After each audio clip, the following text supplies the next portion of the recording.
Hey everyone, in this video we'll talk about how to handle Indian parents' expectations and the pressure that usually comes with that. But before we get into that, for those of you who don't know me, my name is Achil Prabhat Rudolph. I'm a social confidence coach and I help predominantly South Asian origin men build the kind of confidence that is necessary to go out there into the real world and attract a compatible partner for a long-term relationship in the West without dating apps. And one kind of message that I get a lot these days is from Indians who say, hey, I really want to build my own life, find a partner on my own, maybe even start a business, but I can't because of the family pressure. And this is a very huge, important, and complex topic that resonates with me because I have a similar history, but I usually couldn't answer that question with the medium of text. And so I said I should sit down and really write up my own thoughts about this. And that's why I decided to make this video. And at the end of it, you will understand not just how to withstand family pressure, you'll actually understand how to build a deeper connection with your family through that pressure and how to harness that pressure and turn it into your source of strength. I have come to see family pressure at this point as a kind of secret super weapon. And if you stick with this video till the very end, you're going to have a similar shift in perspective. It's not an easy topic to digest. It's going to take some time, but if you have around 30 minutes, then make sure you go through this video, close off the distractions. If not, it's probably going to be a waste of time for you. So let's start off. First of all, we have to say that for social success and building charisma, having this kind of charismatic aura, it's supremely important that you are actually in charge of your life and that you are leading it in a way where it's meaningful and enjoyable for you. And that also holds if what you really want to do in life is something unconventional. If you don't want an arranged marriage, or you want a slightly different career, or you want to be an artist, as soon as you sacrifice a core desire, a core dream of yours, you're not really living your own life anymore, and you become very boring and usually also unattractive. This is one thing that excludes a big chunk of Indian men who are in the West and actually are ready and want to date from the dating market, because they're just people who seem like puppets. Okay, they're not really leading their own life. And that's also one of the reasons that a lot of the dating coaches that exist out there, where they help you set up a great Instagram or optimize your dating app profile, that don't really work for those men, because the issue is much deeper. The issue is that as a person, they're just not exciting to be around with. And so those kinds of approaches usually scratch at the surface.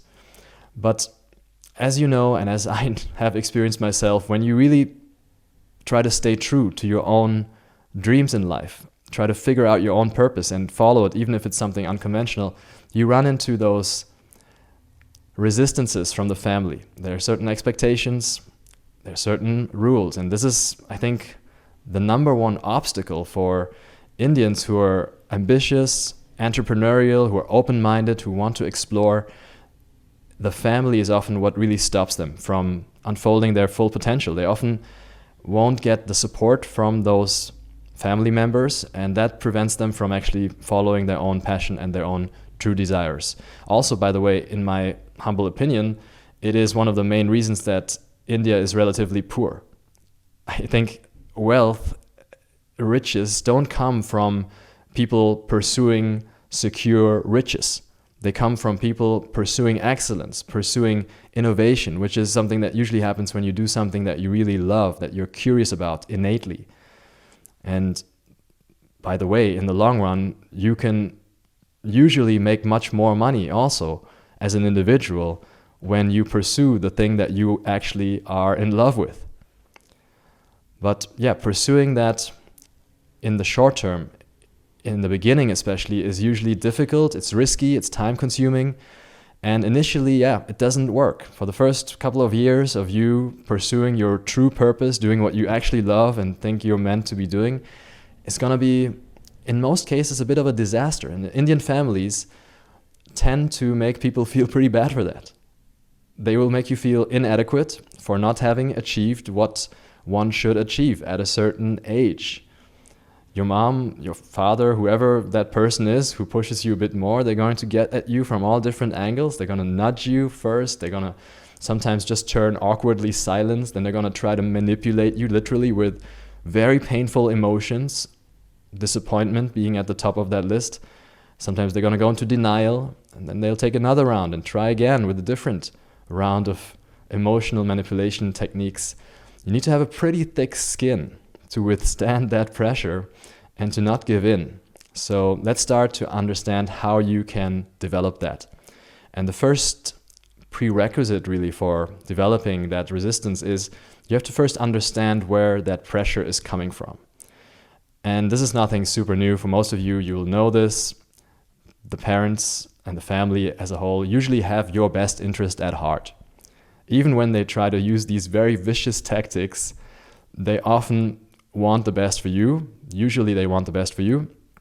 And often they just don't have the right information. They just don't know what is actually best for you.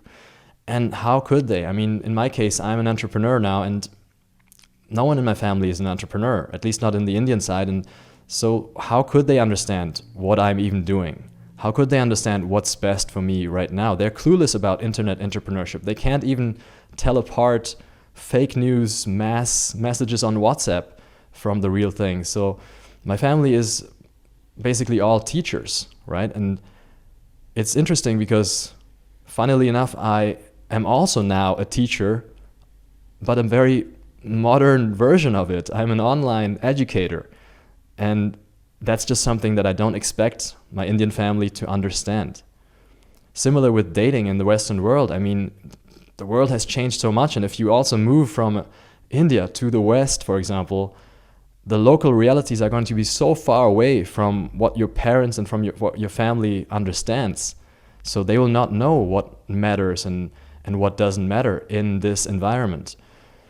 Now, in the old times, you know, the family was really your only true mentor. Those were the people that you better trusted because they were the people who had the experience, who had your interest, your best interest at heart.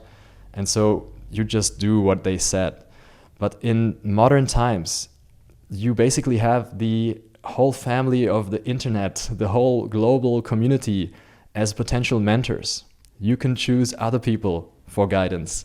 And you can choose mentors anywhere. You're not limited to that set of family members anymore. But then sometimes, admittedly, family members do not actually have your best interest at heart. Sometimes they are actually following and pursuing their own interest, maybe because they care so much about their own reputation, or they think that it's going to affect your collective reputation as a family if you do something or don't do something. And again, here you want to understand that this is historically justified. In a world without the internet, you really do depend on reputational effects. You really need to be sure that you are in the green books of your neighbors and extended family talks well about you, because that's how information is disseminated through the world. But now again, you have so much more options to kind of communicate with people out there that you don't really rely so much on your reputation inside a specific community in a specific location anymore. So again, you can be empathetic with your parents and your family members' pressure and actually say, yeah, I understand where it's coming from. You want the best for me. You just don't have the right information, or you care about the wrong things, or you have a slightly wrong model of how the world works right now. And so when you just don't agree with what they ask you to do, you still have to reject that very firmly. You have to tell them respectfully that, sorry, I have a different opinion. And I think that is actually the ultimate form of respect as well towards your elders, to not just hide whatever you're doing or to lie to them and say you're doing something else, but say, hey, I respect you so much, I don't want to lie to you to your face, so I'm going to tell you what I actually think about this. And if you disagree, then that's the way it is. You need to set strong boundaries here. And this is the second step, really, after understanding where they're coming from.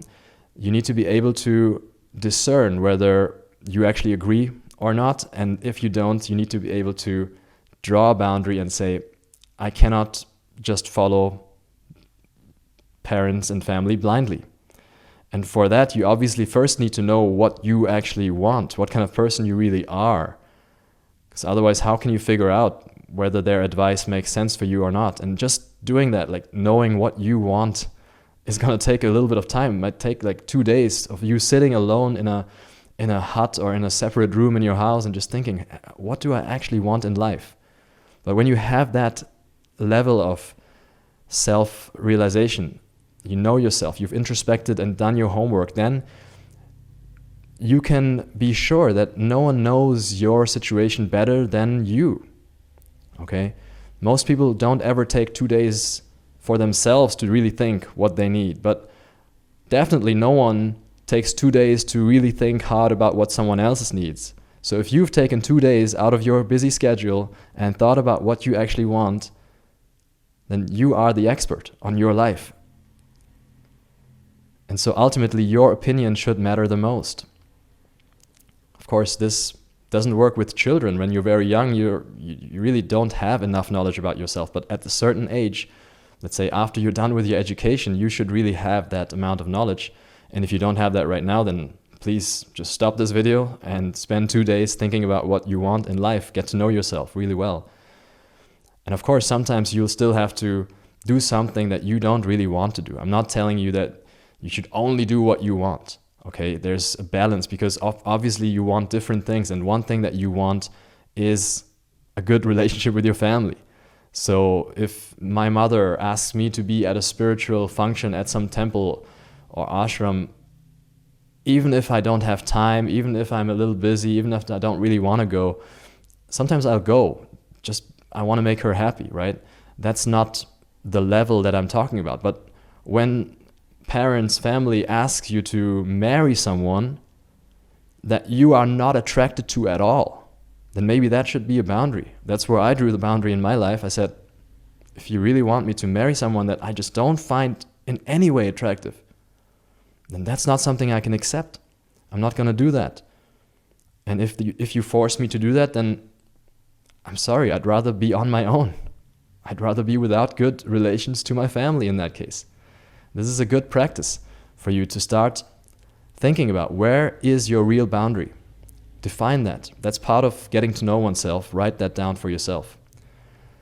And then when you've gotten these two things done, you've really understood where they come from, and you understood that you need to be able to set boundaries, and you know where those boundaries are. Well, then you know that they cannot force you.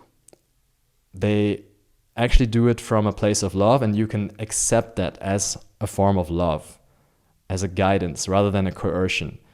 And then it becomes your duty to not follow that guidance blindly, because that's not the intention. That's not what they wanted, actually. They wanted the best for you. They wanted you to figure out what's best for you. And if you can't do that, then you should do that. And that's what you're really asked to do when someone gives you a strong guidance. They ask you to actually understand the principles behind the guidance that they're giving you, right? Not the superficial instructions, but the actual philosophy. And you need to ask them to understand that. You probably need to converse with them to see what is the actual intention behind the advice that they're giving you. And once you've understood that, you kind of match that with your understanding of the world and what you know you want for yourself. And if it still doesn't match, you apply the principles from the family's advice to your life, and with all the knowledge that you have, you realize that you just cannot take that decision that they ask you to take. Well, then you have to come up with your own decision and follow that. And that's going to be difficult, because it's going to lead to conflict. It's going to be a confrontation. And yes, some people might cut you off. Some people might just say, if you cannot follow this, then you're not someone I want to talk to anymore. Happened to me. That's difficult. That's painful. That's part of drawing boundaries. It's also difficult because you will have to take responsibility for that decision. It's your decision. And that's also one of the reasons that a lot of people feel torn when the family makes these kinds of strong recommendations. They're scared of doing something on their own and opposing it, because they know that then the responsibility is on their shoulders. But that is part of being an adult. That's part of growing up. It's really your dharma, it's your duty to find your own dharma. That's the first step of dharma. The first step of dharma is to find what is your dharma. And in fact, the Bhagavad Gita itself says that it is better to fulfill your dharma imperfectly than to fulfill someone else's dharma perfectly.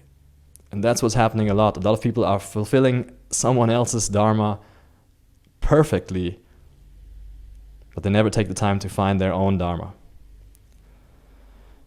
In the best case then, once you follow your own dharma and you really do what you think is best for you, well, things improve. In the best case, things go well. Because when you follow your dharma, usually you become successful. But it's not always like that, right? Sometimes you follow your own intuition and make your own decisions and things become way better, you are happier. Then usually the environment will immediately accept and applaud you for the decision. They'll be happy that you are happier. They will see that you're happier. Me, for example, I was in a PhD program. I was at a very prestigious university in the US studying economics, and I was on my way to get a PhD, but I was miserable. I was sitting in the basement of that library every night just thinking, what the hell am I doing here looking at these equations? It's not my thing. And my parents, even though they were on another continent, they sensed that. Whenever I talked to them, I seemed unhappy. And so when I told them, I actually don't think this is right for me, I need to cancel this, they supported me. And it was all good. I came back, I was definitely more lively. But oftentimes, at first, when you make a big decision like that, it actually doesn't work. And it seems to get worse. For example, if you say, I want to go my own way when it comes to marriage, I want to find a partner on my own, parents will usually say it's okay. If you want to find a partner on your own, go for it. We'll see. If you end up having a partner and marrying and having children, they're usually okay with it. But the problem is that often it doesn't happen. You don't find a partner. You stay single for a long time. You start to doubt yourself. And then the pressure will grow. Then your parents will say, look, we told you so. You're running out of time, by the way. You should probably change your mind. And it's going to get more and more annoying. I'm sure you know what I'm talking about. So in this section here of the video, I want to talk about how to deal with that kind of pressure when there's really already a conflict, there's already a disagreement, and you already went your own path, and your family just doesn't agree and keeps putting more and more pressure on you. And I want to tell you not just how to cope, not just how to tolerate that pressure, but actually how to turn that pressure into a force that propels you forward. And there are 3 ways that you can reframe that pressure in order to achieve just that. And the first thing is that you can realize that pressure in general is a really great thing for catalyzing action. If you want to achieve something great, you usually need a lot of pressure, because procrastination is actually the biggest enemy of personal growth. We all know kind of what we want to do and what we have to do to get that, but usually we postpone it. Tomorrow I'll do it, later, not now, I have something else. Without pressure, nothing would get done. Think about it. If you were not to die, if people were just immortal, living forever, I don't think that anyone would watch a video like this. Would you watch this video if you knew you would never die? You'd probably watch something more fun.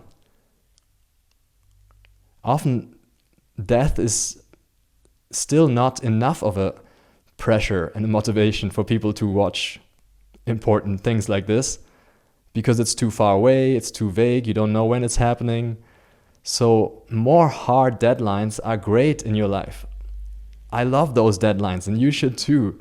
When you hear from your parents, hey, you should get married by 30. That's actually not a bad thing. They're giving you a hard deadline, and you might agree with it, you might not. Maybe you think it's 35, maybe it's 40, but hard deadlines like this are rare in life. You can always postpone everything. Another good deadline that I had recently is that my grandfather is turning 100 years old. That's only going to happen once. I want to make sure that I can really celebrate with him. I want to make sure that I can throw a nice party for him. That's a deadline that's motivating me hugely right now. My nephew is 1 year old. He's only going to be 1 year old once. I want to make sure that I have some time with him. I want to make sure that I can give him some beautiful gifts.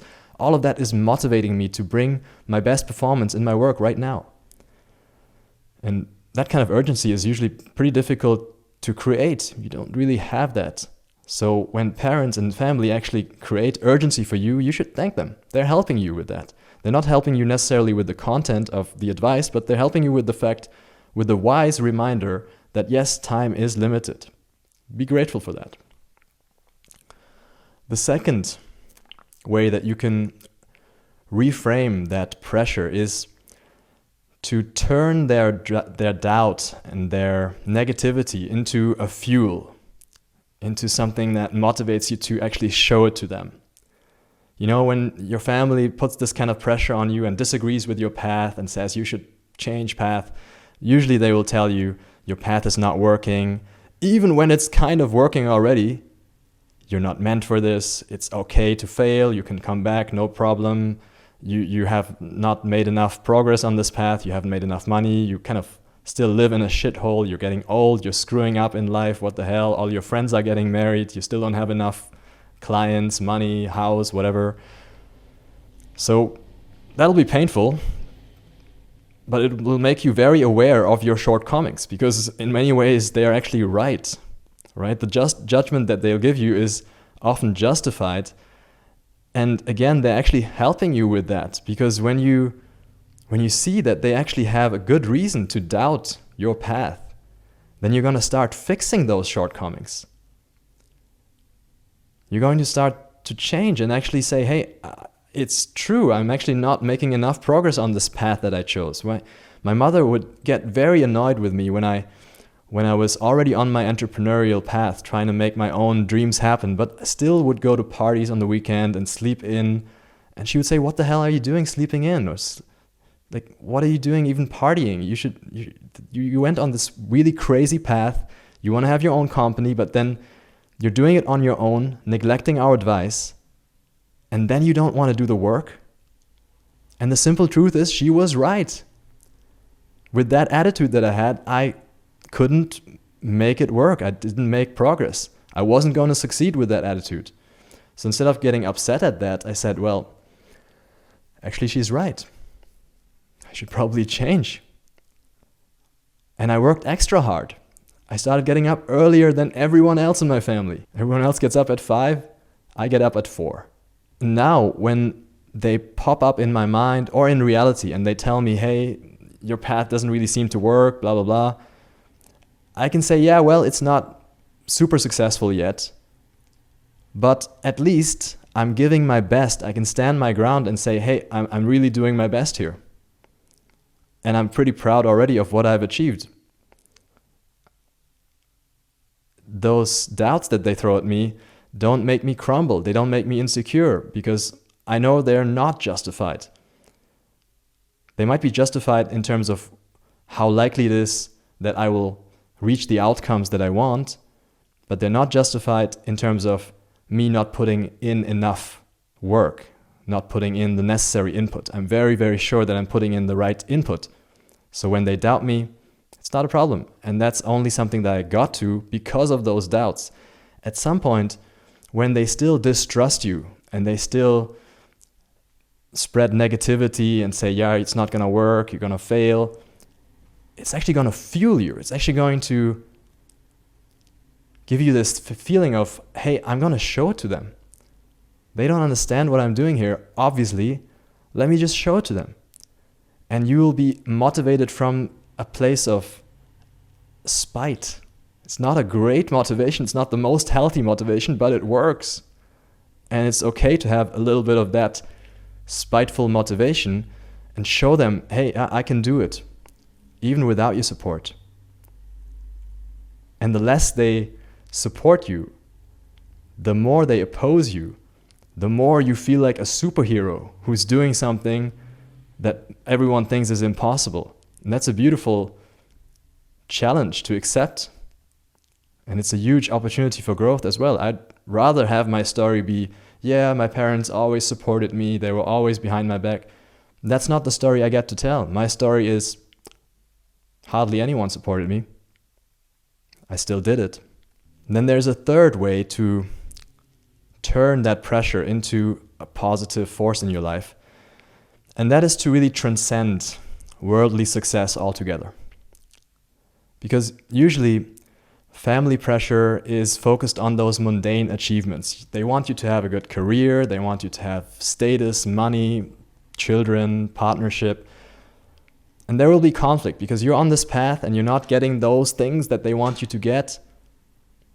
And they want you to be on this path, and it's going to be like this for quite a while. But on a deeper level, especially with that Indian philosophical background that exists, everyone in that context, all those family members know on a deeper level that those things that they want you to have, they are actually not the ultimate goals of life. They're actually not the most important things in life. And while you started off this whole journey because you wanted those things, at this point, the fact that your family accuses you of not having them can actually make you realize that. It can start inspiring you to transcend the need of those materialistic objects. Yeah, they will remind you all the time of all those unfulfilled desires. They want children, they want grandchildren, they want that you have a house, and you'll accept at some point that you can't right now fulfill their desires. And it will make you realize and understand that you cannot even fulfill your own desires when it comes to the material world. Because those desires are infinite, you'll always want more. These desires have to be transcended anyways. You have to break out of this cycle of eternal longing for more. You have to find a way to connect with the transcendent, with infinity, with whatever you want to call it, the spirit of the universe, God, your consciousness. And in my own family, in fact, this was a very big value. My family is spiritual in that sense. And even though I never fully managed to fulfill my parents' expectations in this mundane realm, I really truly understood the meditation that they taught me. I understood and I practiced that meditation. And I practice it with a fervor that most other family members don't. And so when we talk about these conflicts and they remind me of all the things that I haven't managed to do and that I should have been doing and should have achieved at this age, I can bring them back to that realization and say, yeah, you taught me something else. You taught me that ultimately expansion of consciousness is what really matters. They'll forget that sometimes, but I can gently remind them. And when I actually mean what I'm saying here, when I practice that, they understand what I mean because they can see the kind of fulfillment, the kind of transcendent bliss that comes with doing that spiritual practice. And so, in conclusion, when you understand the ideas in this video, you will be not triggered anymore by the family pressure and the expectations that they will throw at you. You become relaxed. You become open to their suggestions, but also playful and humorous. You'll be very firm in rejecting the ones that just don't fit into your life. You'll also be able to immunize yourself against the manipulation and the mockery and the offenses and the insults that'll come. You can still continue to respect your elders through all of this and say, hey, thanks, I understand it's coming from a place of love. I want to understand it fully. Let's talk about it. You take time to think about it and you match it with your own plans in life. And if your views differ and you cannot reconcile it, you say, well, ultimately, I have to make the decision. I did my homework. I understand my situation better than anyone else. And there are some things right now that are just different from the way the family members experience it. And when they continue to disagree and they withdraw support and pressure you, then you can take that as a fuel. And you can say, thank you for that too. It gives me urgency. It reminds me of my shortcomings. It gives me a good motivation to really change and show them that I can do it. And it helps us all transcend material desires altogether and connect with a higher purpose.